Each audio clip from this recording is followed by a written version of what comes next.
Hi everyone, welcome back to my Bible reading channel where my goal is to bring the Word of God to as many people as possible. And today I will be picking up where we left off in Psalm chapter 77. For Jeduthun, the choir director, a psalm of Asaph. I cry out to God, yes, I shout. Oh, that God would listen to me. When I was in deep trouble, I searched for the Lord. All night long I prayed, with hands lifted toward heaven, but my soul was not comforted. I think of God and I moan, overwhelmed with longing for His help. You don't let me sleep. I am too distressed even to pray. I think of the good old days, long since ended, when my nights were filled with joyful songs. I search my soul and ponder the difference now. Has the Lord rejected me forever? Will He never again be kind to me? Is His unfailing love gone forever? Have His promises permanently failed? Has God forgotten to be gracious? Has He slammed the door on His compassion? And I said, this is my fate. The Most High has turned His hand against me. But then I recall all you have done, O Lord. I remember your wonderful deeds of long ago. They are constantly in my thoughts. I cannot stop thinking about your mighty works. O God, your ways are holy. Is there any God as mighty as you? You are the God of great wonders. You demonstrate your awesome power among the nations. By your strong arm, you redeemed your people. The descendants of Jacob and Joseph. When the Red Sea saw you, O God, its waters looked and trembled. The sea quaked to its very depths. The clouds poured down rain. The thunder rumbled in the sky. Your arrows of lightning flashed. Your thunder roared from the whirlwind. The lightning lit up the world. The earth trembled and shook. Your road led through the sea, your pathway through the mighty waters, a pathway no one knew was there. You led your people along that road like a flock of sheep, with Moses and Aaron as their shepherds. Psalm chapter 78, a psalm of Asaph. O my people, listen to my instructions. Open your ears to what I am saying. For I will speak to you in a parable. I will teach you hidden lessons from our past, stories we have heard and known, stories our ancestors handed down to us. We will not hide these truths from our children. We will tell the next generation about the glorious deeds of the Lord, about His power and His mighty wonders, for He issued His laws to Jacob. He gave His instructions to Israel.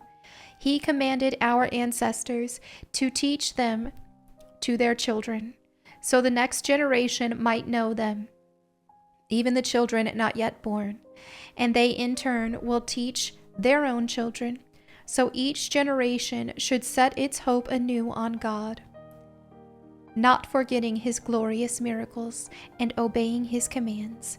Then they will not be like their ancestors, stubborn, rebellious, and unfaithful, refusing to give their hearts to God.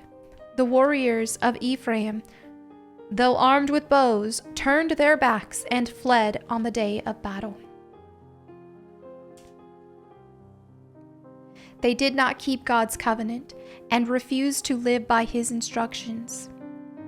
They forgot what He had done, the great wonders He had shown them, the miracles He did for their ancestors on the plain of Zoan in the land of Egypt. For He divided the sea and led them through, making the waters stand up like walls. In the daytime He led them by a cloud, and all night by a pillar of fire.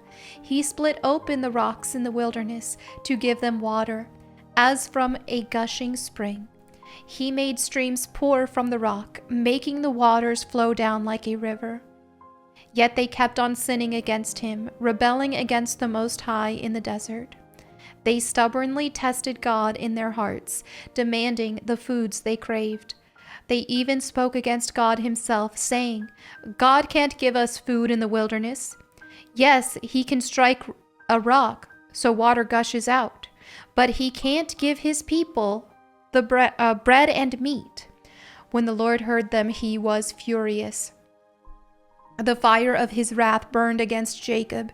Yes, his anger rose against Israel, for they did not believe God or trust him to care for them. But he commanded the skies to open. He opened the doors of heaven. He rained down manna for them to eat. He gave them bread from heaven. They ate the food of angels. God gave them all they could hold. He released the east wind in the heavens and guided the south wind by his mighty power. He rained down meat as thick as dust, birds as plentiful as the sand on the seashore. He caused the birds to fall within their camp and all around their tents. The people ate their fill. He gave them what they craved, but before they satisfied their craving, while the meat was yet in their mouths, the anger of God rose against them, and he killed their strongest men. He struck down the finest of Israel's young men. But in spite of this, the people kept sinning. Despite his wonders, they refused to trust him. So he ended their lives in failure, their years in terror. When God began killing them, they finally sought him. They repented and took God seriously. Then they remembered that God was their rock, that God Most High was their Redeemer. But all they gave him was lip service. They lied to him with their tongues. Their hearts were not loyal to him. They did not keep his covenant.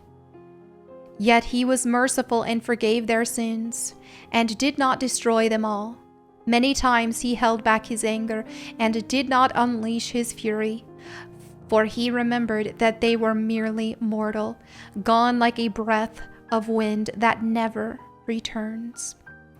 Oh, how often they rebelled against him in the wilderness and grieved his heart in that dry wasteland.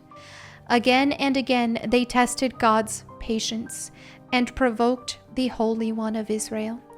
They did not remember his power and how he rescued them from their enemies. They did not remember his miraculous signs in Egypt, his wonders on the plain of Zoan. For he turned their rivers into blood, so no one could drink from the streams. He sent vast swarms of flies to consume them, and hordes of frogs to ruin them. He gave their crops to caterpillars. Their harvest was consumed by locusts. He destroyed their grapevines with hail and shattered their sycamore figs with sleet. He abandoned their cattle to the hail, their livestock to bolts of lightning. He loosed on them his fierce anger, all his fury, rage, and hostility. He dispatched against them a band of destroying angels. He turned his anger against them. He did not spare the Egyptians' lives, but ravaged them with the plague. He killed the oldest son in each Egyptian family, the flower of youth throughout the land of Egypt. But he led his own people like a flock of sheep, guiding them safely through the wilderness. He kept them safe, so they were not afraid, but the sea covered their enemies.